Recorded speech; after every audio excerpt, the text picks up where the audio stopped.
Good evening, all, and thank you for being here. My name is Alan Frosch. I am the co-owner and chief community officer at Tattered Cover Bookstore in Denver, Colorado. We're thrilled you're here today for another installation of our Tattered Cover Presents series, this time on voting rights and democracy reform. Tattered Cover Presents is a series presenting issues as an informative series, talking about issues that affect our community and our colleagues day to day.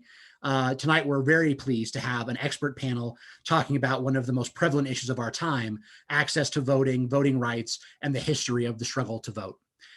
As a DU alum, political science alum, class of '05, it is now my pleasure to introduce Dr. Seth Masket, the director of the Center on American Politics at DU. SMOTUS himself. Professor, go ahead. Thank you so much, Alan, for that kind introduction. Always good to see a DU Poli-Sci alum making good.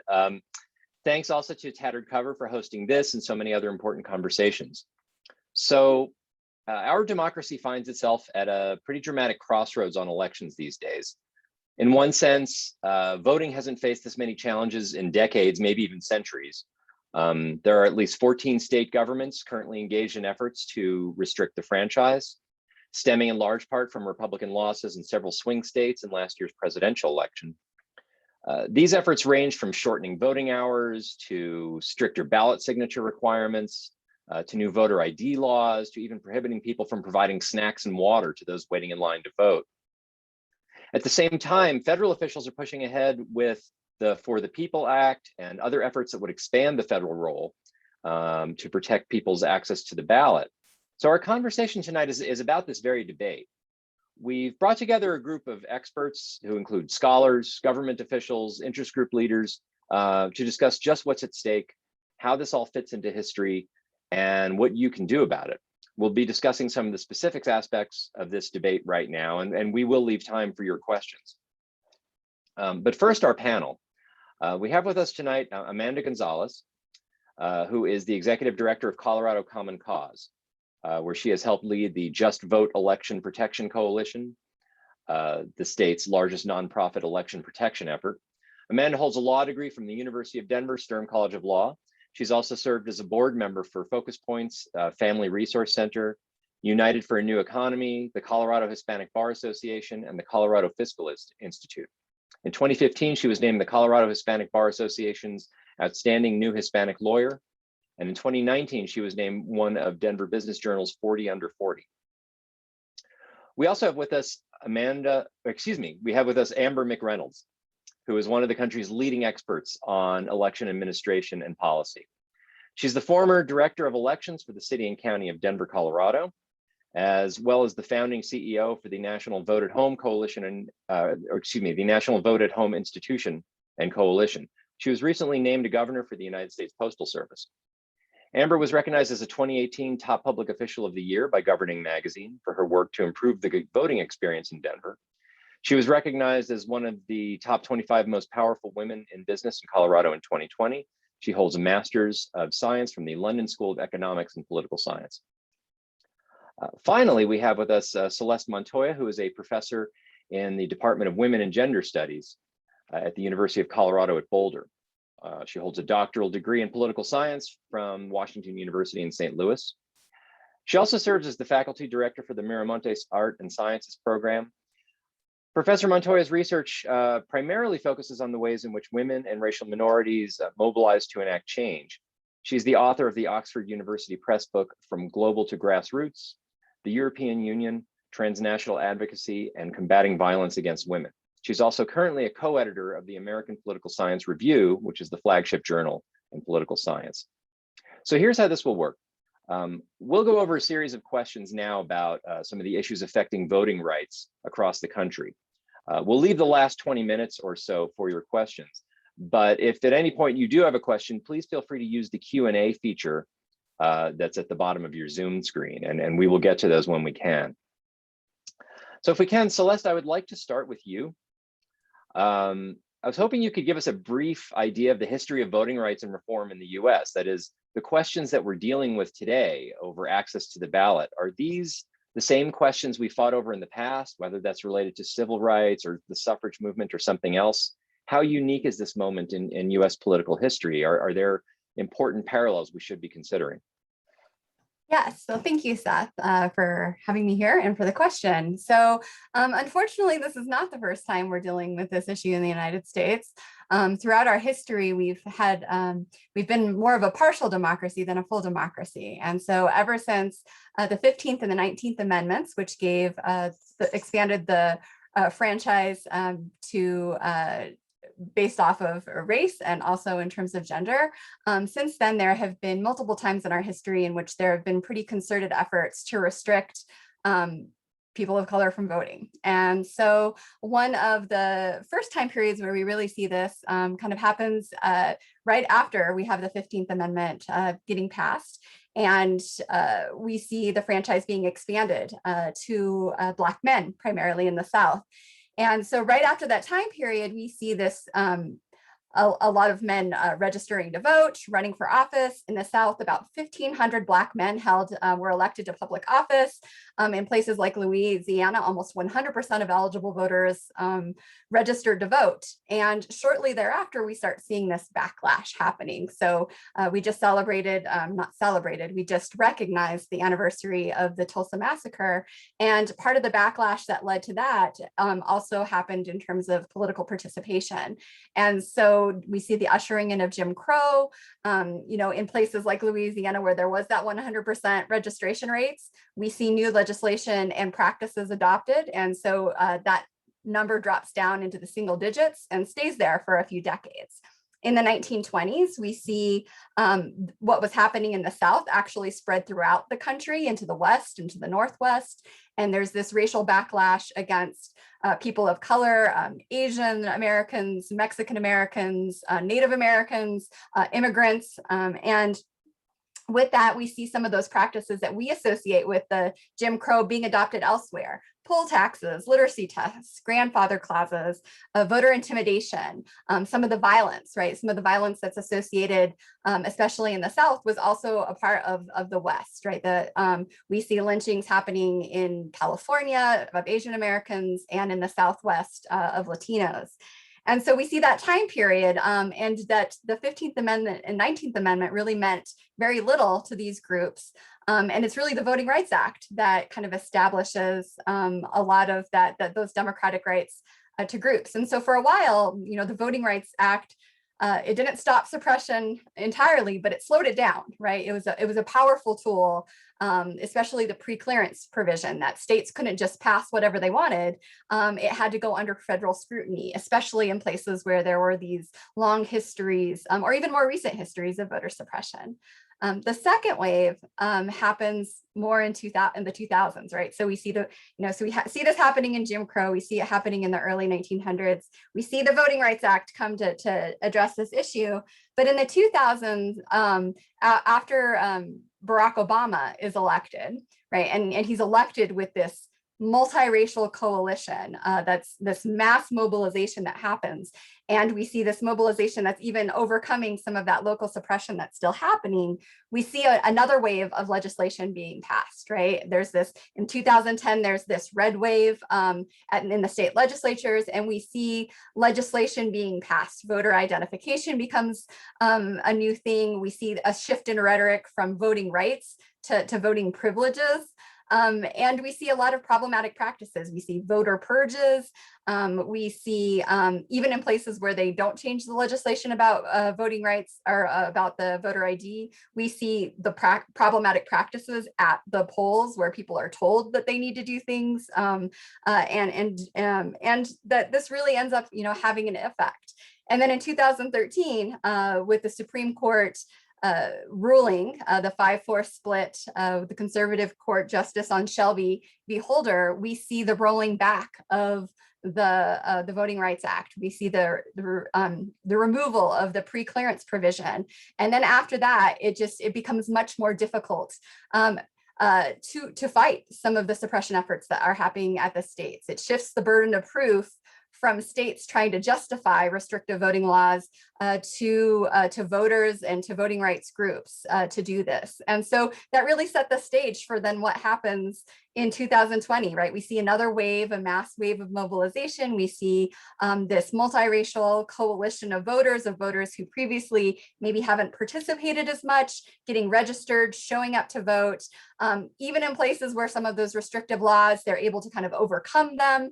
And as this success brings that other backlash, and it was already set up, right? Because we already saw that type of legislation being put into place, and the rationale and justification has already, that rhetoric has been in place, and it's just really gained a lot of leverage. And so now more than ever, you see kind of that callback to put in that pre-clearance provision and undertake some other federal oversight.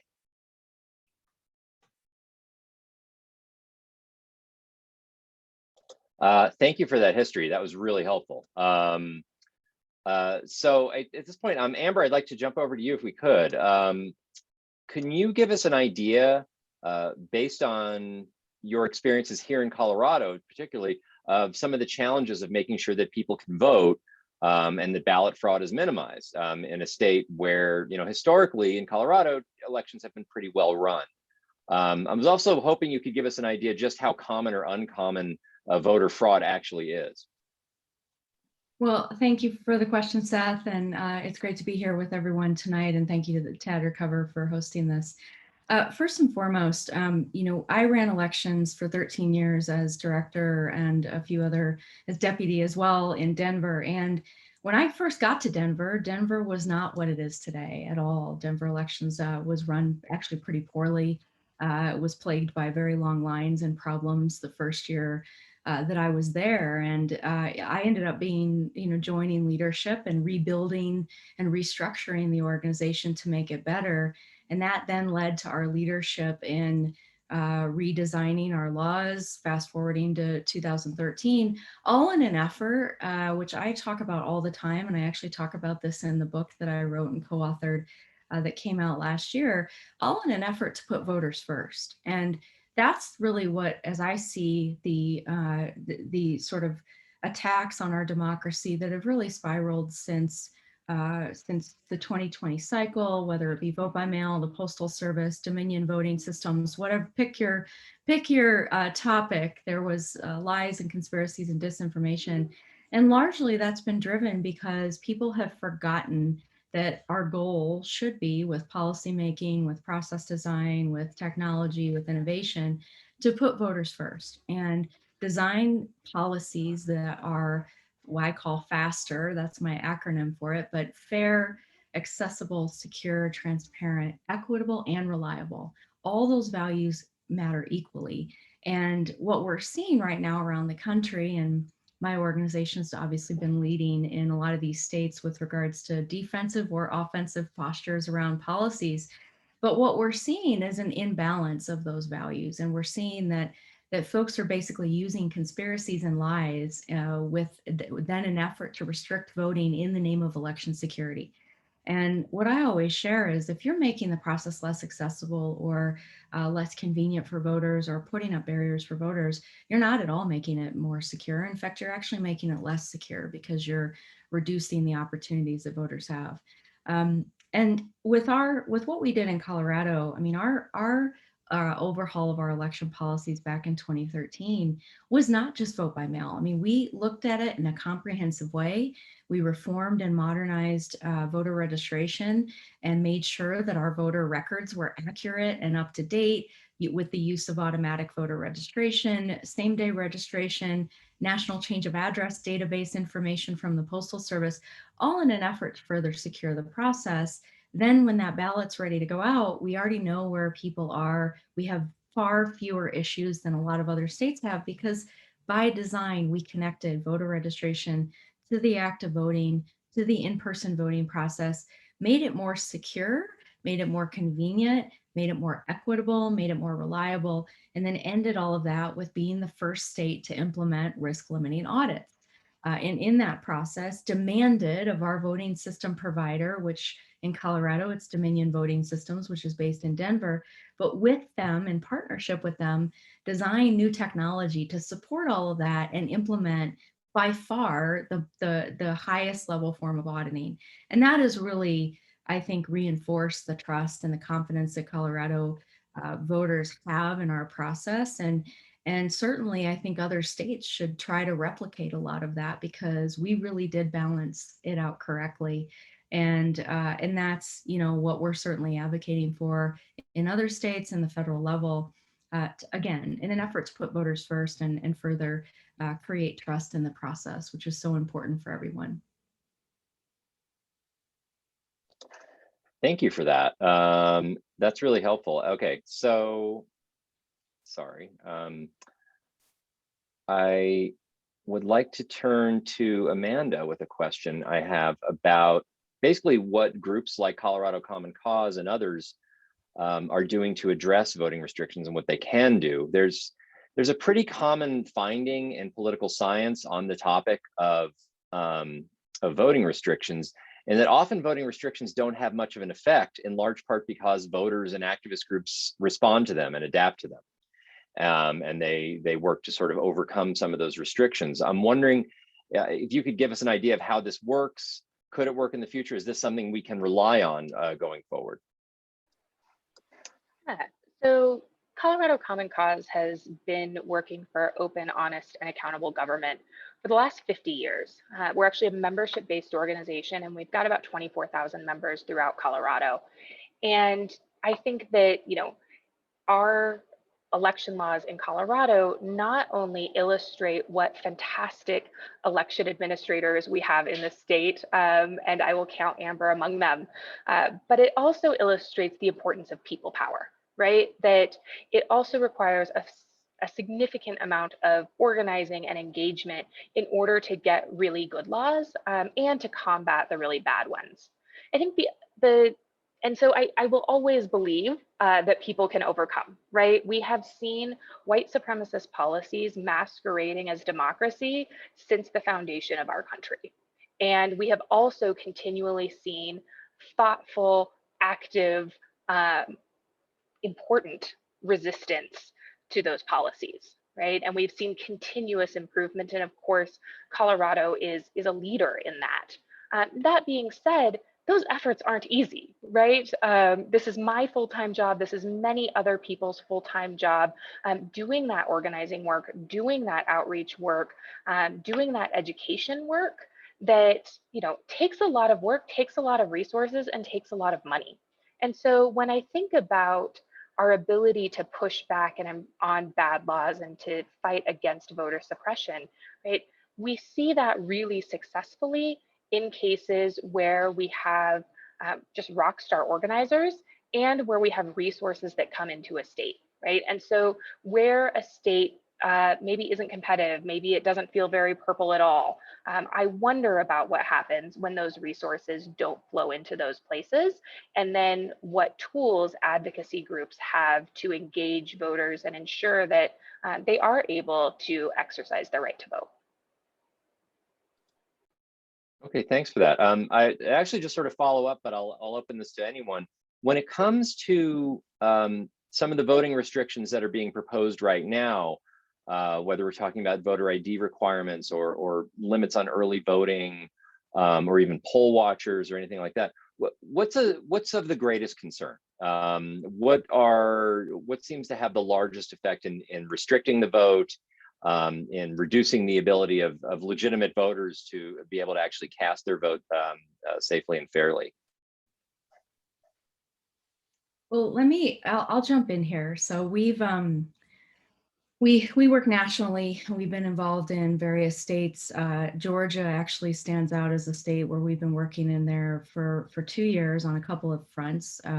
First and foremost, supporting election officials and helping them administer more mail ballots in elections during a pandemic. So we were heavily involved with the Secretary of State's office, as well as local larger jurisdictions in Georgia and smaller jurisdictions to help them actually implement new procedures that they weren't used to implementing before. Parallel to all of that, we've also been involved with the legislative process over the last few years. And this year in particular, it very much turned to a defensive posture, because we had 3 main goals. I was in Georgia quite a bit in the first quarter of the year. And our goals were simple: to maintain automatic voter registration, because Georgia has actually been a leader on having that as a registration modernization compared, frankly, to many Northeast states and Midwest states and various blue states that have still not even gotten there. Georgia also had no excuse absentee in advance of states like New York and Connecticut and Delaware and lots of Northeast states. And also weekend early voting. They actually have a fairly long window of early voting compared to, again, many states like New York that never had early voting until 2020, if you can believe it. So those were our three goals, to maintain those policies, and we were able to do that. A lot of partners were involved in that. We advocated for that strongly because all three of those things were on the chopping block. The concern that I have in Georgia actually is some things that were added at the last minute, namely stripping power from election officials in the duty and the conduct of their responsibilities as election officials. So things like preventing them from educating the public about the vote by mail process, or stripping them of their powers, whether it be removing an elections director from a county or stripping power from the Secretary of State. But also the last minute addition in Georgia that included basically an unlimited opportunity to challenge voters. I think that's actually one of the most concerning of many of the laws that ended up going forward, because I think it opens the door for significant voter intimidation. And I frankly am far more concerned about that than the water and long lines, because from my perspective, I would rather just eliminate the long lines and get everyone to vote prior to election day so we don't have long lines. So I think those are the biggest concerns. And then I think what I would finally just say is, we always see all the news stories about Georgia, Florida, Arizona, Texas now.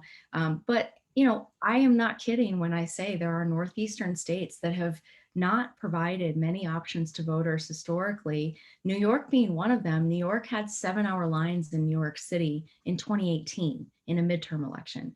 And so I think we also have to make sure that we focus our attention not only on swing states or southern states, but many states that have frankly failed their voters in terms of policies. And we need to hold legislators accountable to make sure that they do enact reforms that provide convenience to voters. Does anyone else care to weigh in on that, on which sort of issues they find the most concerning? Okay. Let me add one thing about Texas. Yeah. That's in the recent news, and then Arizona. So Texas, I would say, is one of the most egregious of all. I mean, frankly, Texas was already limiting in terms of options for voters, whether it be vote by mail, or if you look at Harris County, which has more than 4 million voters, they were only allowed, and they were actually sued by officials at the state level to prevent voters from simply dropping off their mail ballot at a box. They had one drop box for over 4 million voters. So I think Texas is by far the most egregious. Obviously, that bill got stopped with some legislative maneuvering, I guess is a good way to describe that. But those things are going to keep popping up because it's the same legislative language we're seeing in all of these states that just replicated. And then Arizona, I can't call it an audit. It's not an audit. The exercise that is happening in Arizona right now, and some of the laws that Arizona's legislature has advanced, are highly problematic. And the problem is there are legislators traveling there to see that process and are, hoping to implement it in their own states. And so, and it's all based on lies and conspiracies and what have you. And so the disinformation impact in the state legislative, in the state legislation that's happening right now is highly problematic. It's not going to stop this year. It's going to continue for years to come if we don't push back on it in a significant way and re-educate legislators about the impacts of what they're putting forward. So, and Amber touches on some things there, like that are not necessarily things that are legislated, right? But more of the practices that get put into place. And I think that that's where there's a lot, because there isn't that sort of oversight or standardization of polls, that we see such varied practices, right? That we saw some things that were happening, like the purging of voter polls, right? So that's something that's happened in Georgia, but also elsewhere, right? In terms of making it harder for people then to have to re-register, but then also in terms of the polling places, like shutting down polls, moving them further apart, making so that there are fewer places where people can register or participate.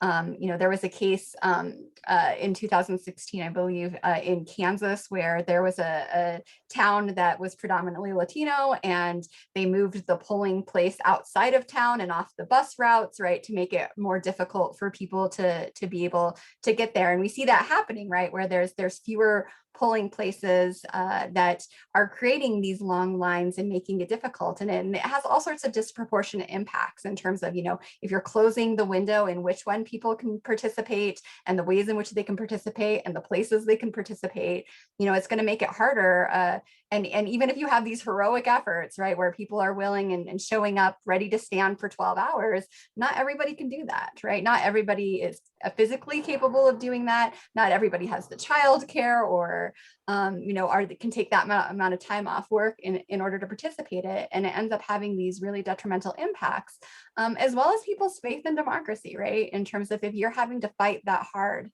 to participate, right? That in itself is an obstacle. But then also when you start seeing very little payoffs after the election in terms of how responsive government officials are going to be, like it ends up having this effect where, groups, it's not voting rights that, even if voting rights are good in places like Colorado, you have groups that are staying home, right? Because they're being disillusioned by the process, but also discouraged in terms of their voices being heard.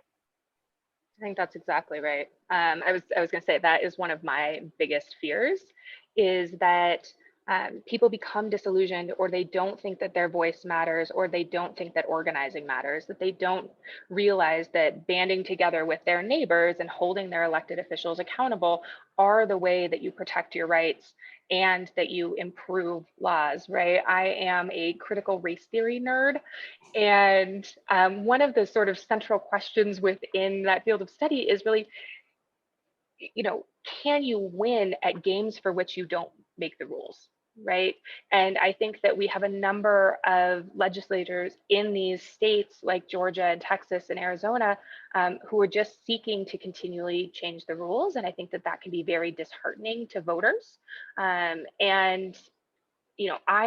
want people to continue to understand and believe that ultimately they are the ones that have the power. If that wasn't the case, we wouldn't see legislators trying to create laws to exclude them, right? It is because we are the people who hold the power. And then I think the other thing that is important for us to remember is that we must continually improve, right? Whether you are in a state like Colorado that has very voter-friendly laws, or you're in a state like Texas that doesn't have voter-friendly laws in the same way, it doesn't mean that we shouldn't be continuing to improve. So, just this year, one of our priority bills was a bill that dramatically expands ballot access to multilingual voters.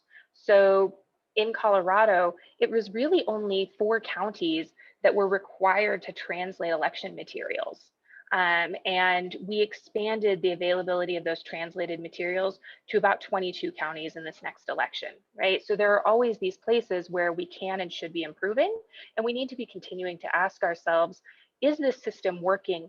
And is it working in an equitable way so that we can all participate regardless of who you are, where you live, or what you look like?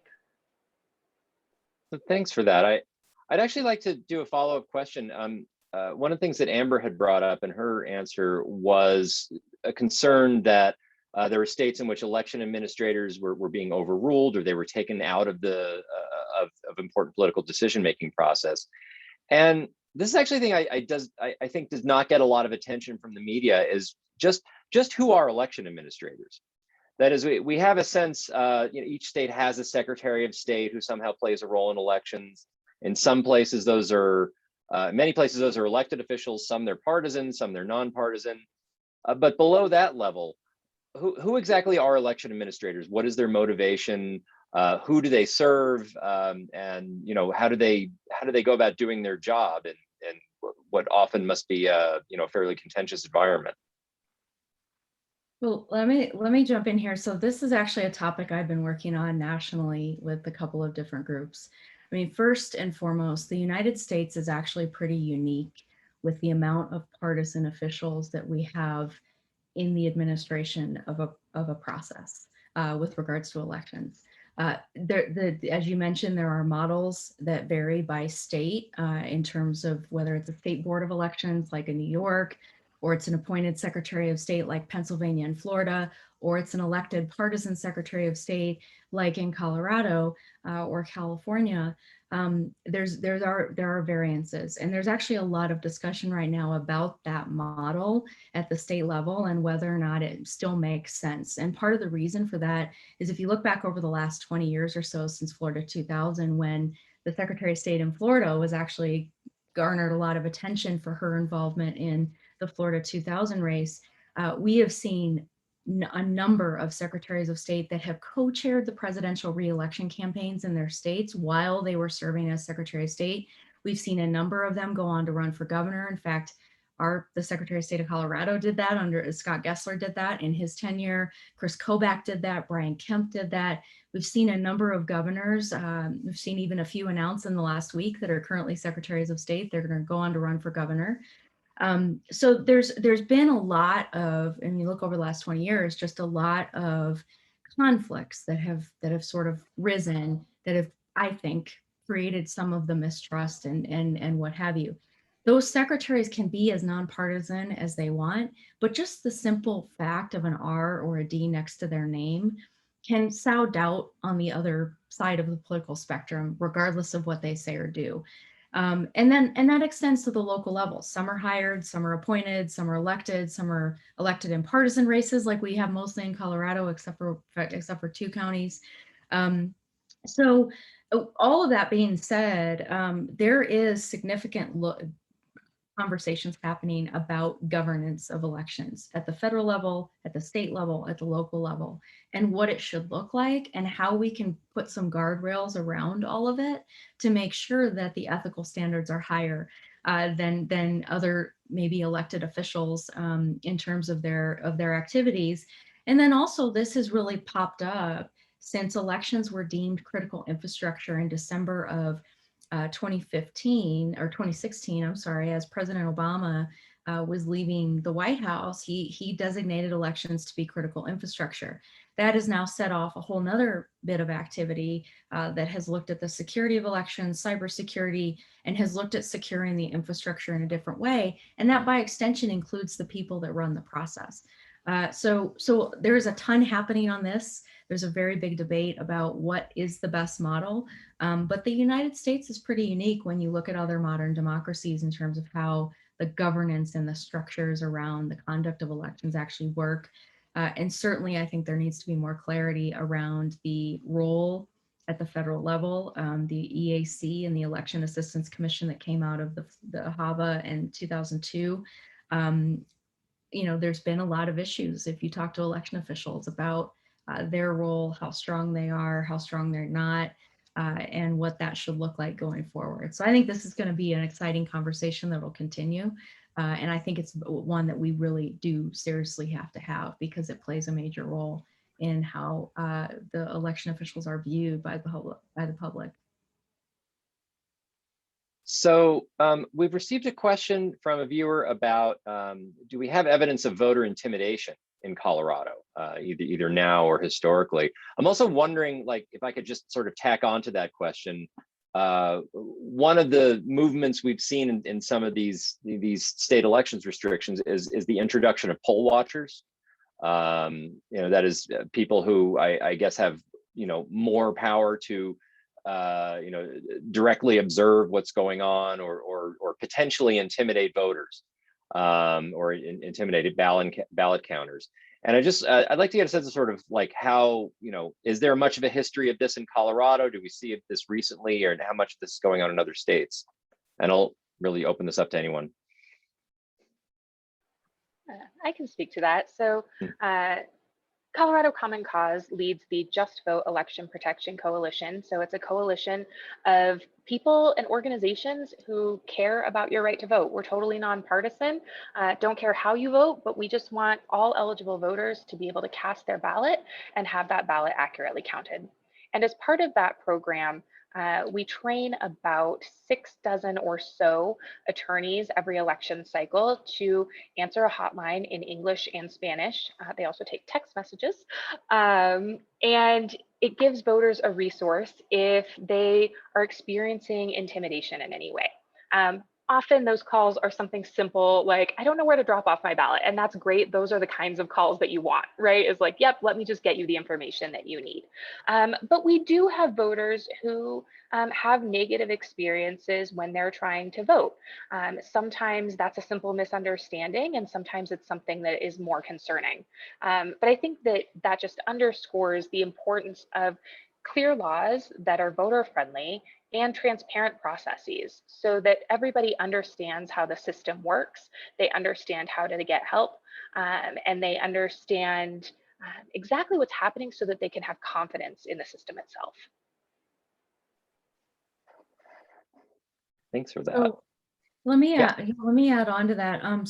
So I think first and foremost, Colorado's actually led in this area of transparency. A lot of the counties have been streaming their operations, providing public tours for many years, going, more than a decade. And I think the other thing that we've done work on is actually the poll watcher provisions and laws. And now there's actually a training. You have to go through a training so that you understand the Colorado laws, and you present that with your certificate when you're going to serve as a poll watcher. And I think that's really important. Often what we see in other states where poll watchers raise concerns or get out of hand or sort of start down a bad path, it's often because they just simply don't understand the actual laws on the books, and they haven't been instructed as to what the actual process is. So I think certainly Colorado could lend some expertise to other states as they're thinking about how to implement that, because I do think public transparency in elections is a critical element of a trustworthy election process, and we have to find and continue to look for better ways to improve that, whether that be streaming online operations or something, gosh, we did in Denver back in 2015, which is we posted all of the ballot images on a secure FTP site, and anybody who wanted to come and review all of the hundreds of thousands of ballot images, they could do so. And those are the kinds of things that I think we have to continue to consider as we build out more trust in the process. And the voter intimidation side of things, first and foremost, I mean, I think one of the best ways to intimidate voters is to present them with a 6-hour line on election day. That's a great way to drive people away from the polls. So that's kind of first and foremost. In Colorado, we've seen really a reduction in those sorts of issues because we've provided so many opportunities, and people can vote their ballot at midnight if they want to, or at 4 a.m. or whatever is convenient for them. And they still have the option to vote in person. So if they do feel like they've been influenced at all at home or any of those things, there are opportunities for them still to vote in person, to let an election official know that. And then the question I think about voter fraud, I mean, we have also been catching things proactively because we've built the right processes to do that. There was a prosecution in Weld County in 2016. Former GOP chair signed his wife's ballot and tried to turn it in, ex-wife, I think, actually, because she had moved out at that time. But he got caught and he got prosecuted for it with a felony. And we just saw another charge in another smaller county. And amazingly enough, the guy is also charged in his wife's murder that he tried to turn her ballot in for. So I think all I would say is no, there's not widespread fraud. And part of the reason for that is there are processes and procedures to catch it before it happens, and then hold those bad actors accountable when they try to take advantage of the system or take advantage of another voter for that matter. Celeste, I have a question I want to throw your way, if you're up for it. It's we have a question from a viewer who wants to know about compulsory voting, like in the style that they have in Australia. I'm always flummoxed when someone throws a comparative question at me, but I thought I'd give you a shot on this. Just, do you have an impression about what rules like that have on voter turnout? Do they allow for more transparency and accountability in government?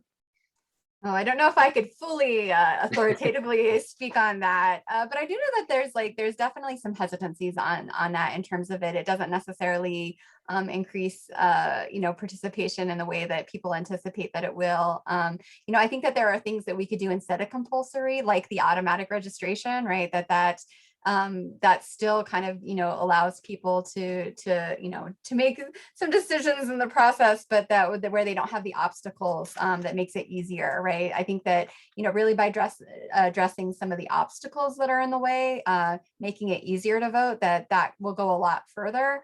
In terms of moving, I can definitely see in the United States there being a lot of resistance to the idea of compulsory voting, and I think that wouldn't necessarily even be a partisan issue. I think that there would be a lot of pushback, kind of across the spectrum, right? That the decision to not participate can actually be a very politically and conscientious one. Like, still want to encourage people to participate, but there have been really valid reasons why people have chosen to stay out of elections and not to. So I think that there's a lot of debate around that, and so I kind of err on the side of like, let's make it as accessible and easy, and protect it for everybody. Thanks. Amanda, I have a question for you, if this is something you're comfortable answering. I'm trying to get a better sense of what is in the what's called the For the People Act, currently under consideration in Congress. Just, what sort of effects would that have? How much of an expansion of the role of the federal government are we talking about, in terms of actually regulating elections? Do you have a sense of that?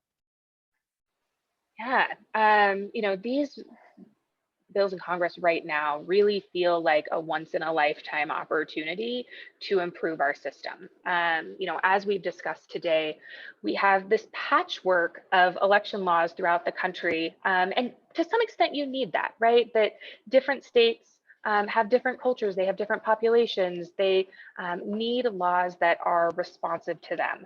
And we also need a federal backstop that protects all of us. And so, Professor Montoya discussed these different waves throughout history where we have protected or expanded voting rights. And I think that this is one of those opportunities now.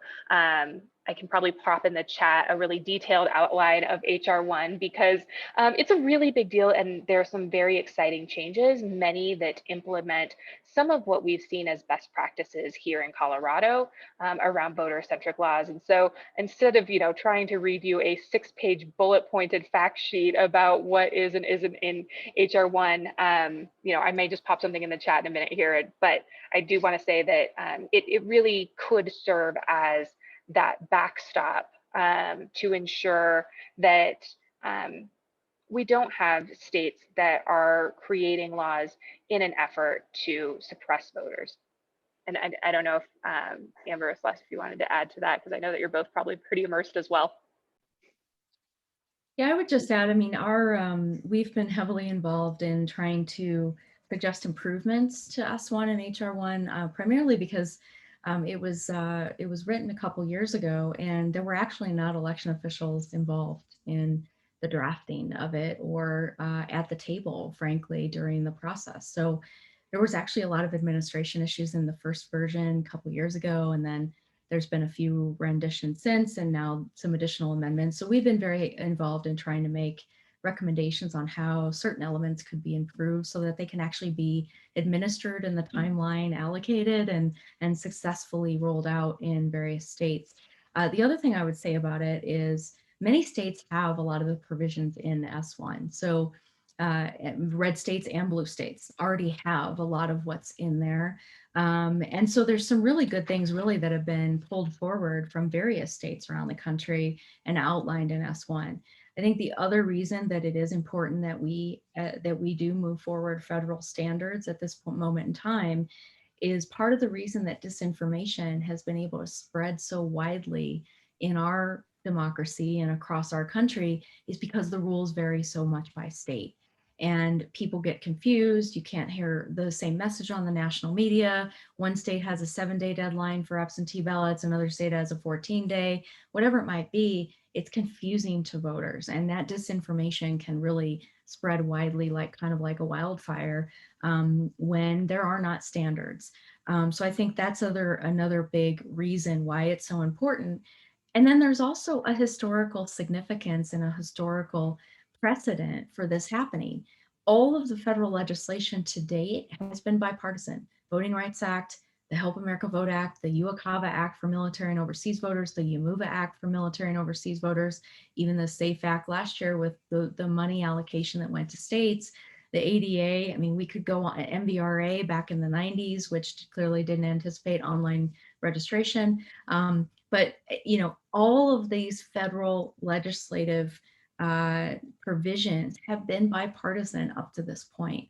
And I think the fact that there seems to be such a difficulty getting Republicans and Democrats to the table to talk about these very important issues in our democracy is indicative of the partisan divide that exists so prominently more today than it ever has previously, because we have a historical precedent of these things being dealt with at the federal level. This is not new by any means.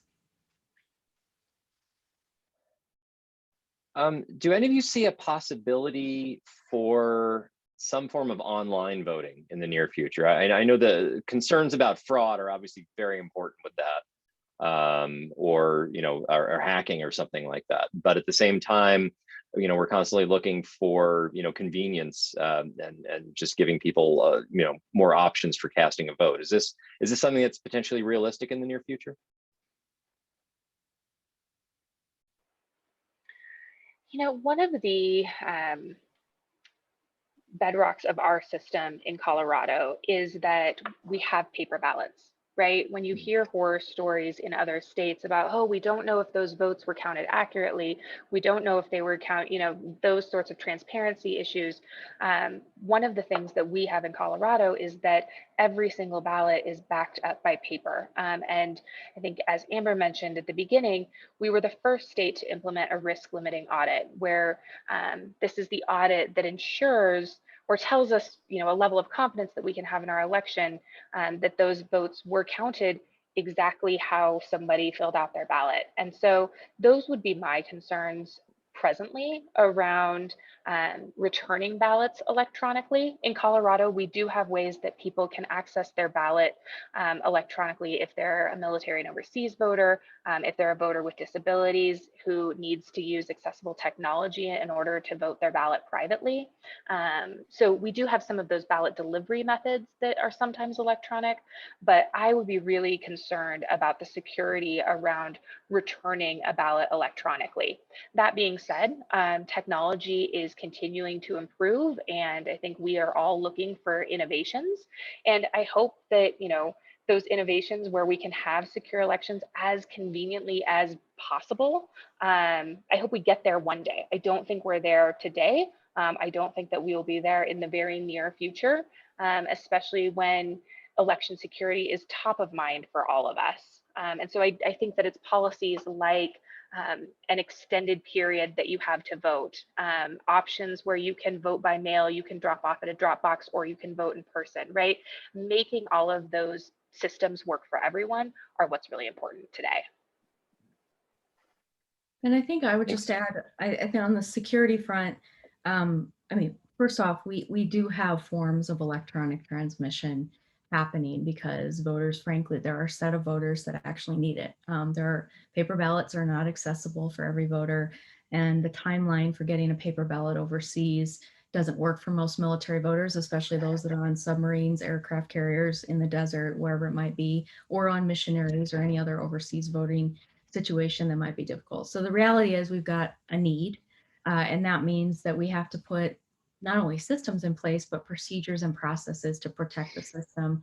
And I think it's, you know, we can't wait 10 years for technology to catch up. So have to figure out solutions for those voters now in the immediate term, as technology continues to advance. And certainly there's a lot of different projects and folks that are looking at this nationally and trying to come up with solutions.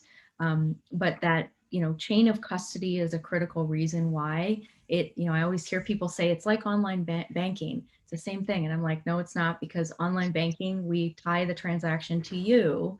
At some point, your ballot gets separated from your identity because you have a right to a private ballot. So it is not the same as online banking. And a lot of people try to articulate that. So it's a very difficult problem to solve, which is why it's going to take time and why we have to continue to encourage innovation and pilots and the testing to further advance it. But it is not at all ready for widespread prime time use right now. And security has to be paramount with the balance of accessibility to make sure it works for everyone. And I don't know about you all, but how many letters have you gotten this year about your credit card or your bank or your online transactions being hacked? Like, oh my goodness, do I want my elections to be a heck of a lot more secure than my Capital One card? Right. So here's a question, I guess, for any of you.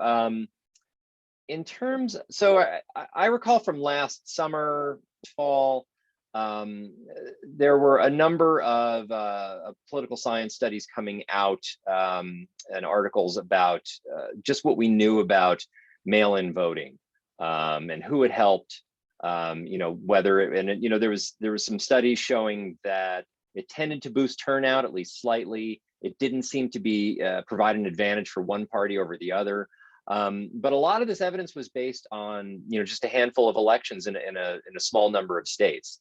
Last year we have 2020. There's been a lot of people have had a lot of consternation about that election, but we have a lot more evidence of things. We have a lot of people voted. A lot more states explored vote by mail and some other efforts to just make it more convenient for people to vote, and particularly in a COVID environment.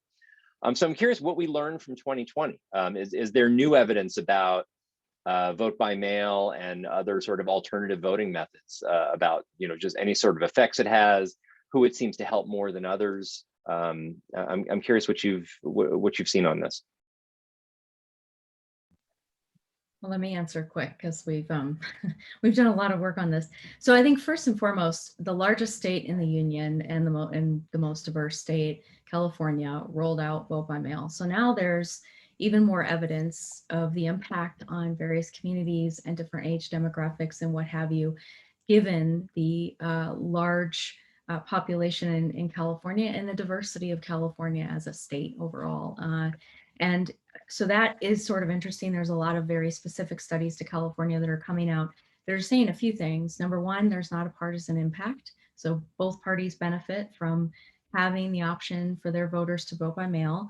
But we're also seeing where voters that maybe traditionally had not voted, whether it be minority communities, younger voters, what have you, that have taken advantage of a vote by mail system and the more options that they had on more days to vote, which could be a lot of things. It could be they were working and busy and couldn't get there on election day, or that this was more convenient because it came to them at their house in a pandemic and that helped them.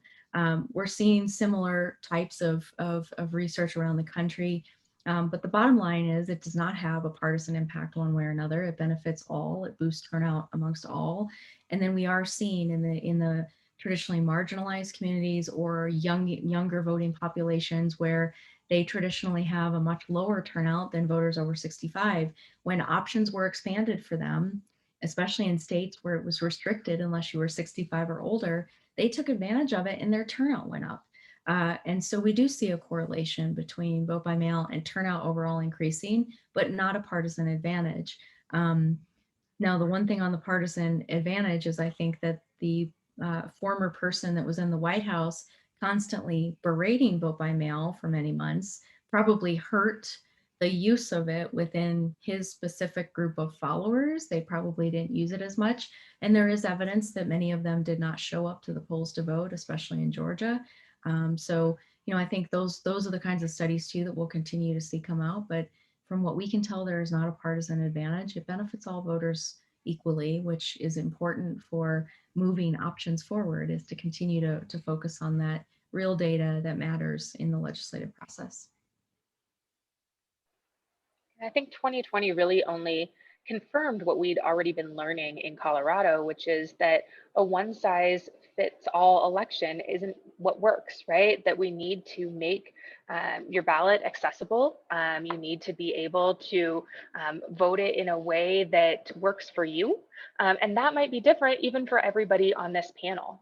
We've also seen in Colorado that voters overwhelmingly prefer to vote the ballot that was mailed to them. And they largely drop it off in drop boxes.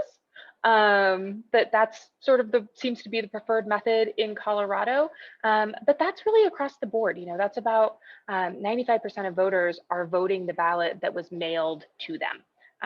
And so I think it's really important that we have all of those different options for people to fill it out and return it. And that will be what continues to be important. Did you say 95%? Just yeah, end up. It trends around 95% of voters who return their ballot, return the one that was mailed to them. So they either drop it in a drop box, drop it in a mailbox, or drop it off at their nearest voter service and polling center. Great. Okay.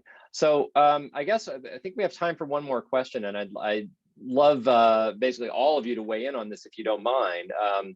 Which would be for voters who are concerned about some of these recent restrictions, who are concerned that it might be harder for them to cast a vote, or that their vote might be less likely to be counted. What should people be doing at this time? What's your recommendation for how voters should be acting right now?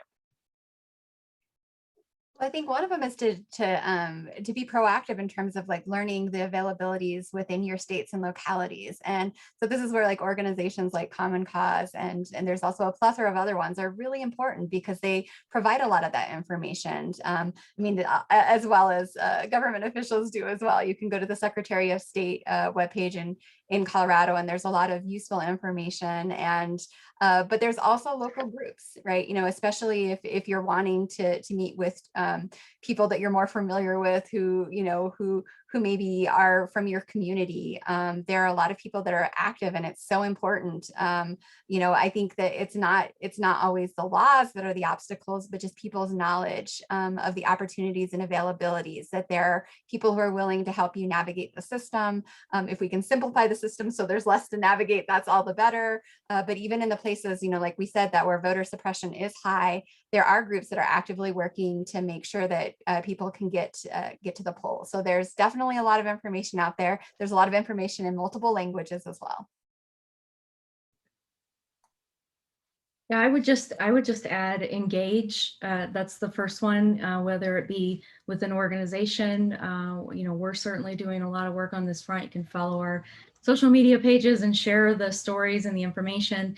There's also opportunities to write op-eds in your state. I think local op-eds from voters advocating for themselves and the options they want and making sure that's preserved is really important. So engage and advocate for your communities and for options within your states, depending on where you are. Advocate at the federal level. Let your fellow federal delegation know that this matters and it's important to you, and that not only do we need good legislation that protects voters, but we also need strategic investment in elections long term. This is an underfunded area of policy and administration, and election offices are struggling around the country to keep up, and they need the resources, and that needs to come from the federal government.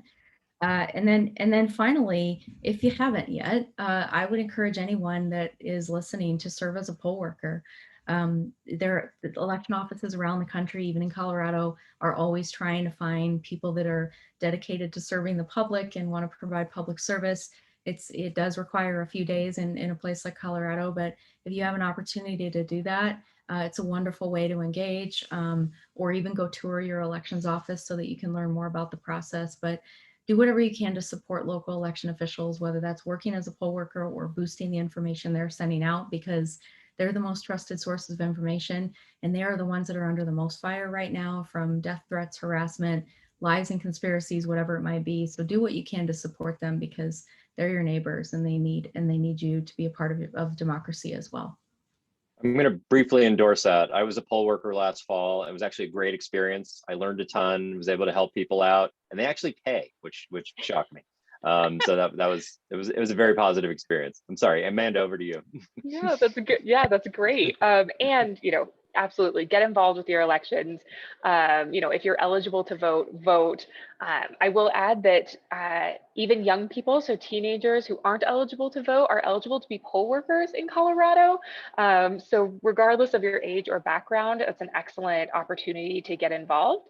And I think our system benefits when the people who are involved in those positions reflect Colorado's diversity. So absolutely, as has been mentioned, get involved at the federal level, advocate for HR1 and S1. This is our shot, let's do it. And so organize, band together with your fellow community members, because I don't think that we've ever effectuated any of this change alone.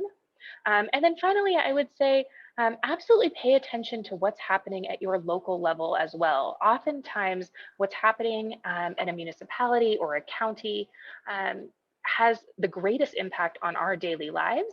And we don't always see the rock star voter turnout that we do at a state and federal election. And so, pay attention to those local elections and local policy as well, because those can often be just as important to our daily lives.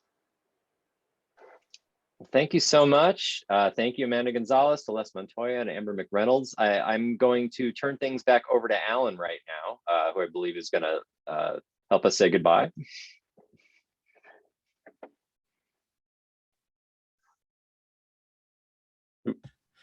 There you go. Yep, indeed. Sorry, Professor. Thank you again, everyone, for attending tonight. The panel, thank you all. This was a fantastic conversation. I endorse all those methods of getting involved, but a lot of you took the step tonight of just being at this presentation, learning more about the history of voting rights, the struggle that continues, and the work that can be done to make sure the franchise continues and is expanded to all of our friends and colleagues. So again, thank you for being here tonight. I encourage you all to go to tatteredcover.com/event. Click on the event tab as well. You can see future events. We're doing events this month on fair housing, on equity and philanthropy, and on reproductive rights. So again, please stay tuned. There'll be more to come this year. We're very glad to be here, and thank you all for spending some time with us tonight. Have a good night. Thank you.